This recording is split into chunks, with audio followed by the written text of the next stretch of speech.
Emerald podcast series. Research that makes a difference.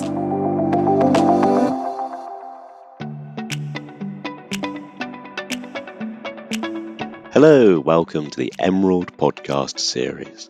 My name is Thomas and my guest today is Dr. Dannica Fleuß, a researcher at the Institute of Future Media, Democracy and Society at Dublin City University in Ireland and a research associate at the Centre for Deliberative Democracy and Global Governance at the University of Canberra, Australia. Thank you very, very, very much for joining me. Thanks, it's my pleasure. At the very, very beginning of the book, so it's no spoilers, you talk about a comparison of friends going to see a movie. What is the place of this in the book? Well, I guess all or almost all books about democracy and democratic theory that have been written in the past years or so start out with this big claim that democracy is in great peril. So even Western democracy, allegedly stable democracies, or those who have been thought of as stable for a long time, are in deep crisis. And my book aims at taking a step back, essentially, because all crisis and deficit diagnosis presuppose something like an ideal of what a good or legitimate democracy looks like. And that's sort of the overarching question of the whole book. I didn't want to take off with all these big and bold claims about why democracy is in crisis and how we can save democracy at the end of the day. These are obviously like very big questions, but started out with a more relatable example, maybe, about collective decision-making in everyday practice. And I thought that it is helpful to first think about an everyday example of collective decision-making to pump the reader's intuitions a bit and to make it relatable. And to start with the little things that we're all facing in one way or the other in our everyday practice and lives. And I went to the movies with, I think, 8 people. And we had agreed to see a sci-fi movie in advance, but we hadn't agreed on a specific movie or so. So we were standing in front of the cinema and we had casually articulated our preferences for seeing one of the sci-fi movies that had just come out, but didn't make a specific decision. And it happens to be a case that I am very well informed about sci-fi movies, and I fancy myself as somewhat of an expert in these matters. And I guess the problem was this. There were 2 sci-fi movies on the program. One, at least from my perspective, was an excellent film series with a beautiful storyline located in a complex cosmos of interstellar political relations. And one was a series that builds on noisy effects rather than the intricacies of time travel. And although we had this preliminary agreement to see a sci-fi movie, there was no agreement at all about which of those 2 movies we should actually watch right now. So members of our group held remarkably different interests and preferences with regards to features that matter in selecting sci-fi movies in the first place. And this was the crucial challenge at this point. I not only consider myself an expert in sci-fi, I also conceive of myself as a Democrat who does not impose her interests or preferences on others. And this presented me with a serious dilemma. On the one hand, I reject any kind of paternalistic decision-making. I don't want to impose my interests or preferences on others. And on the other hand, I was really not willing to let people who cannot even tell a TARDIS from a tricorder decide which movie to watch. So I felt that there was a right answer to the question, what movie should we see tonight? And what is more, I felt that I was perfectly able to make that decision and to choose the most aesthetically pleasing, politically inspiring, and entertaining movie. And to make things even worse, all people who joined me, or like the whole group, we were all social scientists or philosophers who conceived of themselves as Democrats in every fiber of their being. And in consequence, we had a very, very lengthy discussion about the right course of action, the standards that should be applied in choosing movies, and our respective interests and visions of how to have a relaxed evening. So we finally kind of resolved this conflict by watching neither of the sci-fi movies, but a romantic comedy. So in a nutshell, at least from my viewpoint, inclusive democratic deliberation led to the worst conceivable result. So I was definitely not happy about this outcome, and I felt that it was all valid standards for having a good time and choosing good movies or having a nice evening considered a very, very bad result. And at the same time, I was and still am a bit torn. Did I consider this collective decision after inclusive democratic deliberation by people who are actually trained in inclusive democratic deliberation to be illegitimate? And arguably, some variables other than my, disputable and disputers expert status in the situation mattered in selecting this movie at the end of the day. And we wanted to make a decision, and we wanted to jointly watch a movie at some point. We also wanted to remain friends and therefore excluded blackmailing and other forms of physical or non-physical violence from our action portfolio. And at the same time, we had different preferences, competing interests, and there was no quick and easy solution, no straightforward right method to resolve our disagreement.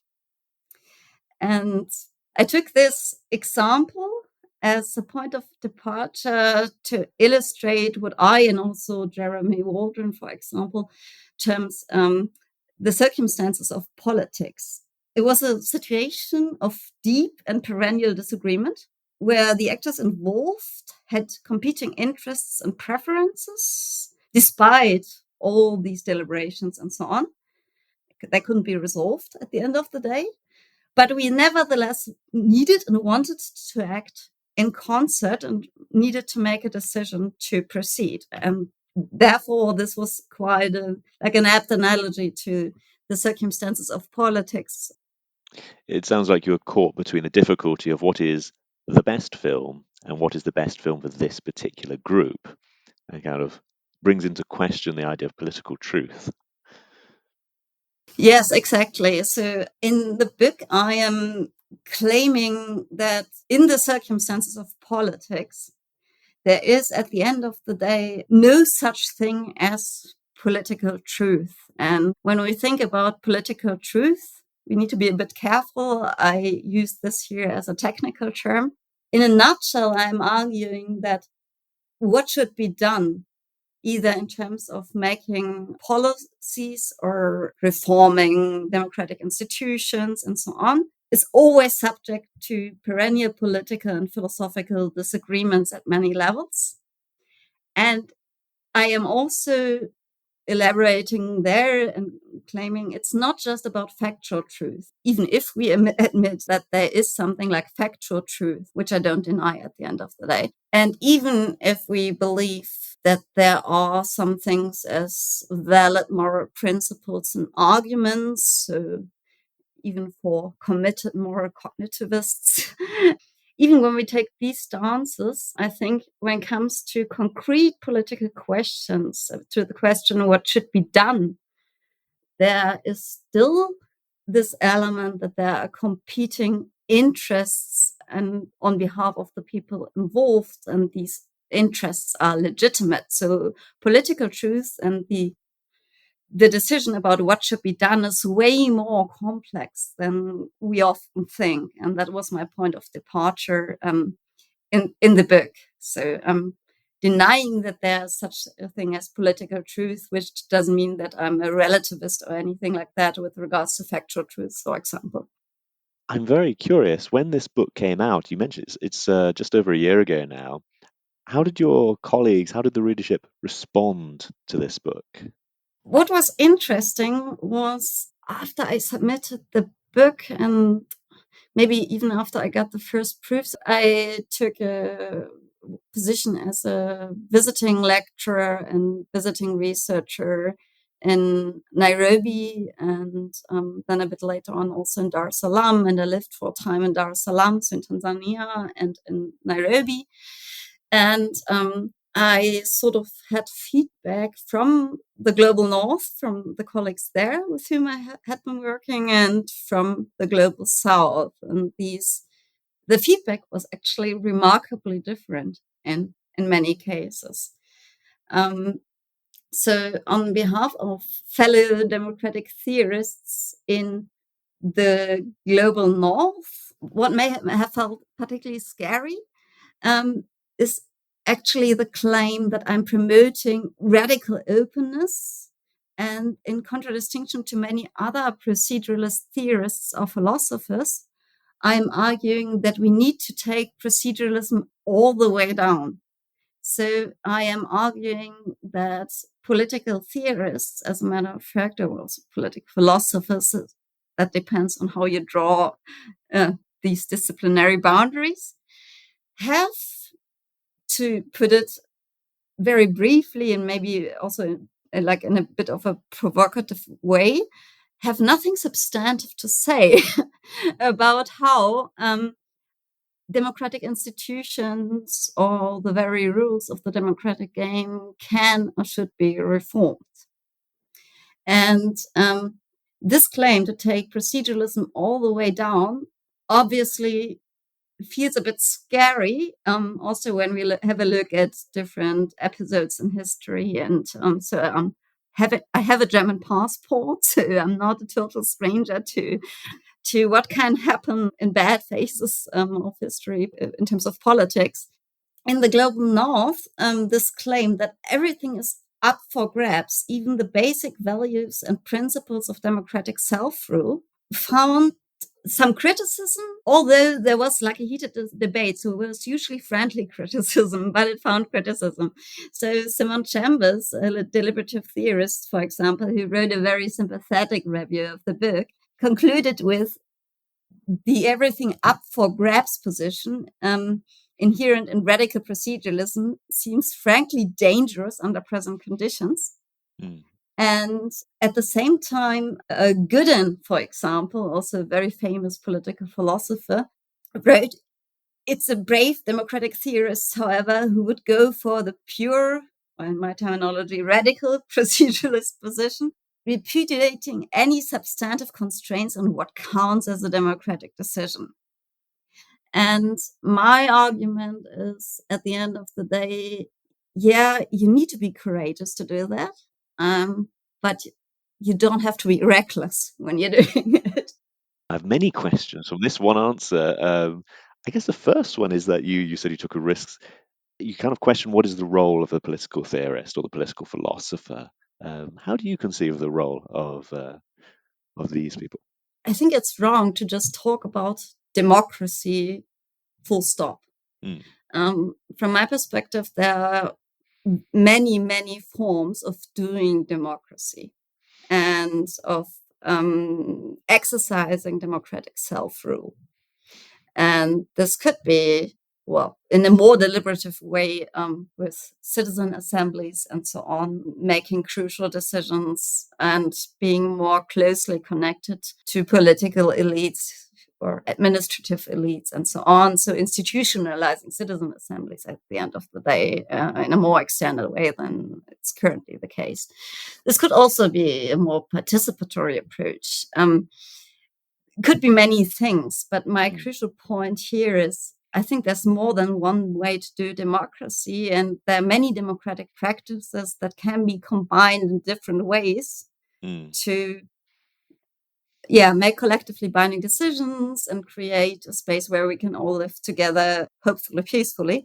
And that's a development. I've been working on that with a couple of colleagues, but I'm definitely not the only one. And I think that's crucial to keep in mind. So I'm not sure if it's the worst form of government apart from all the others. As any form of government, a form of government where you don't have any final security that everything will turn out right, that all interests are like taken serious and so on. It's work in progress. It's fallible. It's always up for contestation and dispute, or it should be always up for contestation and dispute. And this is one of my core claims. But I wouldn't say that it's democracy full stop. I think we should be way more open to explore diverse democratic practices and ways of doing democracy, and not just think about democracy as electoral democracy, party democracy, full stop, at least not for each and every part of the world. Also, when we have a look at homegrown models of democracy on the African continent in sub-Saharan Africa, where I've been working with colleagues who advocate for different forms of doing democracy in a more cooperative manner or something like that, and not as a competitive process between different parties, for example. And I think we should be open for that. And that's why I'm a bit struggling with this quote. I think there are better and worse forms of doing democracy and better and worse forms of combining democratic practices. You give the interesting analogy, and there's many interesting analogies in the book between, if you have a problem with the plumbing, you call a plumber. But a problem with politics, it's not quite the same. You don't call an expert as such. Well, yes and no. I mean, I wouldn't, but there has been, and I think this was also part of the motivation for writing the book, there has been quite a tendency to resolve or try to resolve democratic crises in increasingly complex political environments by including more expertise, expert knowledge, or even arranging expert councils for certain issues. And in the book, also arguing against these expertocratic tendencies, because from my point of view and from the point of view that I'm defending with regards to political truth, this always comes with a paternalistic threat when you engage experts in policy making and when they actually get like a big role in this overall process of reforming democracy or reforming policies. And I'm searching in the book for a genuinely democratic alternative to such reform proposals. That's sort of was the motivation to write the book. So I definitely wouldn't call a plumber. And the plumber example is actually, I believe, from Jason Brennan, who also comes up with this example somewhere, albeit like with totally different intentions. So he's arguing for for more expert councils and so on in policy making. And my argument there is, okay, when you are calling a plumber, there is sort of an issue that can be resolved with one particular strategy. I'm not an expert in plumbing issues. But as I said before, when it comes to politics, it's not just about having some kind of technical problem that you could resolve when you, have the right training and some factual knowledge, but it is about competing interests of the people, of the citizenry that is affected. It is about values at the end of the day. And it's certainly also about facts, but that's only one part of the overall story when we ask the question, how should we make political decisions? How should we renew or reform democracy? It is a really interesting analogy, and it's an interesting issue. And these issues, as I say, the book came out a year ago. We've seen issues change. Where do you see the field going over the next, say, 5 years? So what was very interesting for me while I was in Nairobi, for example, at the African Women's Studies Center of the University of Nairobi, is that this very ideal of radical openness that seemed to be a bit scary, threatening, however you want to put it, for many scholars in the global north, actually found a very interesting and supportive resonance there. So there, when I gave my presentation and talked about the book and also explained what I mean by radical openness and that there's no such thing as political truth in the sense I just elaborated on, they actually said something like, okay, finally, this is an approach where nobody is telling us what to do. There's no paternalistic statement sort of prescribing us how to do democracy, how to live our lives, and what a good life for us here, for example, in Kenya or Tanzania, so in Sub-Saharan Africa, East Africa, can or should mean. And for me, this was fairly interesting because they perceived this notion of radical openness as an empowering notion. They actually labeled it like that. So because they said, okay, now we can step in and we can do the thinking and sort of develop institutions, norms, values that fit to our country and our history and our value system and so on. And I guess against the backdrop of colonialism and political systems, party democracy, the Westminster system, Kenya being imposed on people, that makes a lot of sense. And it also makes a lot of sense when we think about the fact that Western knowledge or knowledge produced in the West, I'm not sure, in the global North, it's always a bit tricky in terms of terminology there, is often implicitly or explicitly still conceived of as something like superior knowledge or so. And it's like, I think the consequences of colonialism, you can still perceive them there when it comes to university curricula, when it comes to the political system at large, when it comes to the readings that students have to do and what they perceive of as legitimate knowledge and what like their main reference point is when they think about how to live in a better world, and deconstructing that and deconstructing the claim that there is actually something like universal political truth in terms of what should be done, for them was like, as I said, an empowering notion and created a lengthy debate, which was like very invigorating. There were human rights lawyers and so on among the graduate students, and was really interesting to debate these issues there. So it was interesting to compare, or the caution on behalf of Western democratic theorists, global North democratic theorists, also a bit of the fear of democratic theorists of what may happen when we hand all this over to the citizens. And in the book, I'm actually referring to and also elaborating a bit on one very famous example for how things can go wrong when we give power to the citizens. And that's the German case. I mean, for me, that's also, well, family-wise and like due to my heritage, sort of a relevant issue. And what we can see there, and this is often taken as a case to when you want to make an argument for why you shouldn't give all the power to citizens and why there should be severe limitations to what citizens can decide upon, for example, in a referendum. And when you have a closer look on what happened when the Weimar Republic broke down, you can actually see, from my point of view, but I'm luckily not the only one, that there was a plebiscite at the end of the day, sure, but it was more an ex post facto legitimation of a decision that had already been carefully prepared by political and judicial elites back then. And I guess this is not like a principal argument that nothing bad can happen, bad things can happen. And as a radical proceduralist, I have to bite that bullet, and I'm doing that.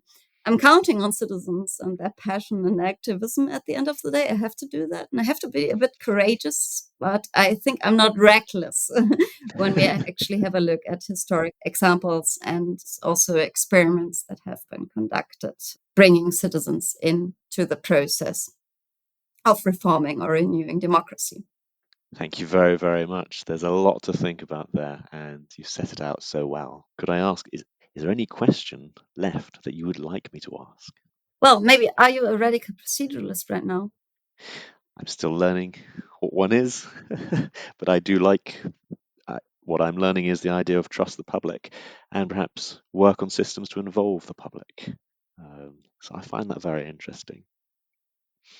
And you've mentioned it's not just within politics, but it could be, for example, the case of Germany with workers' councils. So it could be within corporate governance. It doesn't have to be, as you say, in the normal political sense, or the narrow political sense. Yeah, I guess it's also, more broadly speaking, a question of democratizing diverse spaces throughout society. So it could be the workplace, it could be families, it could be sports clubs, it could be all kinds of places. And I think people are socialized in a certain way, and surveys who just say, okay, people are not motivated or interested enough, tend to forget about these crucial socialization processes. And that's sort of work in progress that I'm dealing with right now, or at least parts of my work in progress that I'm dealing with right now.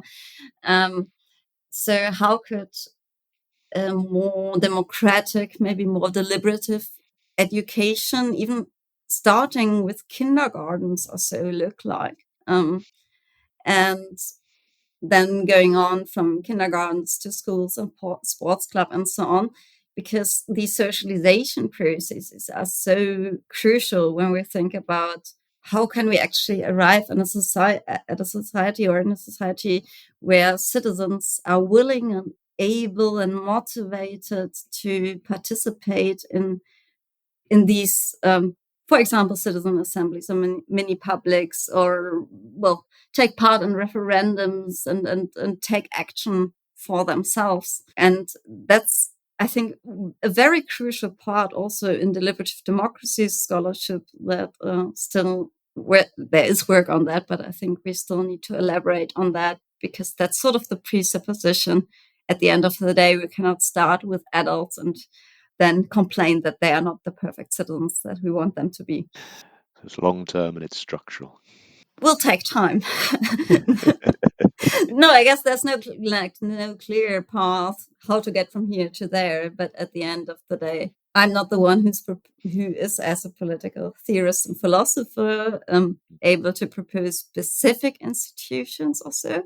But when we think about some conversation starters and proposals that have been proposed by citizens in Germany and Iceland, for example, these are the citizens that I'm taking as a point of, or the assemblies and the processes that I'm taking as a point of departure in the 6th chapter of my book, to sort of give illustrative examples of what could happen when we engage citizens in a specific way. Then there were many proposals for deliberative forms of participation. And then obviously the question arises, okay, is this just something that people who have the right resources, at the end of the day, societal elites, can afford to do, or are able or willing to do? And that cannot be our concern. So we have to think about political economy, we have to think about education and all these things. And from that perspective, I believe, starting out actually very early on with a more democratic form of education is one crucial building block. It's not the solution to everything, but it could be a crucial building block at the end of the day. Dannica, Fleuß, thank you very much for joining me. It's been a real pleasure. Thank you very much. Pleasure was mine. Goodbye. Goodbye. Thank you for listening to today's episode. For more information about our guest, and for a transcript of today's episode, please see our show notes on our website. I would like to thank Kirsty Woods and Daniel Ridge for their help with today's episode, and Alex Jungius from This Is Distorted. You've been listening to the Emerald Podcast Series.